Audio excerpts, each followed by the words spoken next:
Okay, so now that we have this stronger sense as to how multiplication works, let's talk about division. So for division, let's first define what that is. So for any integers a and b, that they themselves are integers, okay, comes out of the integer set, we're going to define a divided by b to mean that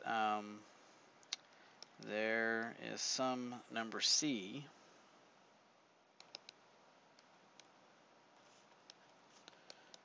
out of the integers such that a happens to be b times c.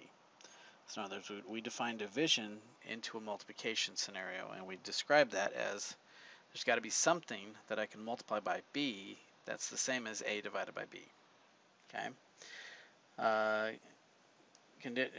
Going on with this idea of divisibility, then we say that if a and b are elements of the integers, then if a divides b, or a divided by b is a unique integer,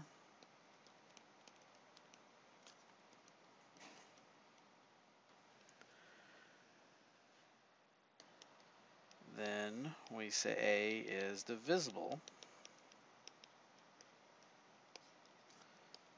by b, or another way to say that is b divides a,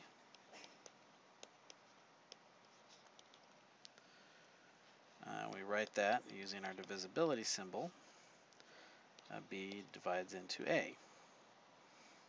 Okay, so just other ways to express this. Let's kind of practice a little bit of what this all means.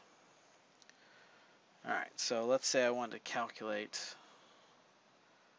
12 divided by negative 4. Okay, so what that means then is that negative 4 times something happens to equal 12. And so then we just have to think about our multiplication rules about what scenario that would be describing, and that would be when we multiply by negative 3. So 12 divided by negative 4 happens to be negative 3. AB divided by A. Okay, that means A times something happens to equal AB. So then we have to think, what is it we multiply by A to end up with AB, and hopefully common sense kicks in, and that just, well, it's got to be B. So AB divided by A happens to be B. Okay, so a word of caution about multiplication and division with negative numbers and with regards to order of ops. So we still have our PEMDAS. Okay, so let's take a look at some expressions here. 2 minus 5 times 4 plus 1. Okay, so according to order of op rules, I would start with the, let's see, go to the multiplication. So I start with it. So 2 minus 5 times 4 is 20, plus 1. And then addition and subtraction are both valued the same, so I read it like a book from left to right. So 2 minus 20 is negative 18 plus 1, and that gives me negative 17. Okay. Let's do a couple of these things. So let's do 2 plus 16 divided by 4 times 2 plus 8. Okay, so what is the first thing we are going to do? Well, we've got a divide and a multiply in the same row, and whenever that happens, we're going to read it like a book and do left and then right. So the very first thing we'll do is that divide. So 16 divided by 4 is 4. Okay, and then we'll do the multiply. Sorry, it's still plus. And then we'll just do the additions. 10 plus 8, so 18 is our ultimate answer there.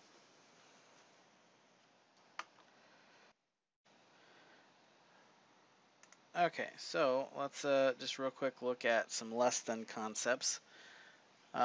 Starting with this idea of, let's start with what the ground rules are. So we're going to say that x, y, and n are all elements of the integers. And so we'll say that we define x less than y. I can equivalently add n to both sides and keep the value the same. So keep the inequality statement still less than. If x is less than y, then negative x is greater than negative y. So we essentially flipped I multiplied negatives on both sides, so we switched the inequality. If x is less than y, and n happens to be a positive number, then nx is less than ny. So in other words, multiplying by a positive keeps the inequality the same. But if not, then if x is less than y and n happens to be a negative number, then our inequality is going to change directions on us. So nx is greater than ny. And let's take a look at a couple examples as to how that works. Let me kind of scroll down here.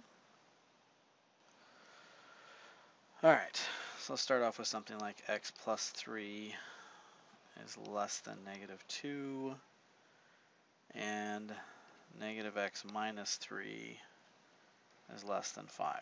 So we'll do two different problems here.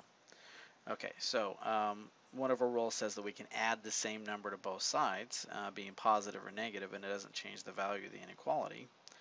So if I add a negative 3 to both sides, okay, it's still less than, don't change that. So I get x is less than the sum of negative 2 and negative 3, which is negative 5. Okay. Over on the right side, the second problem, we're going to start with the same idea. So we're going to add 3 to both sides. Okay, so I get negative x is less than 5 plus 3, which is 8. Okay, then we have that rule that says I can multiply by, if I look at the negative, the opposite of each, that's going to switch the inequality symbol. And then I just simplify out each side, so a negative and a negative is positive x greater than negative 8.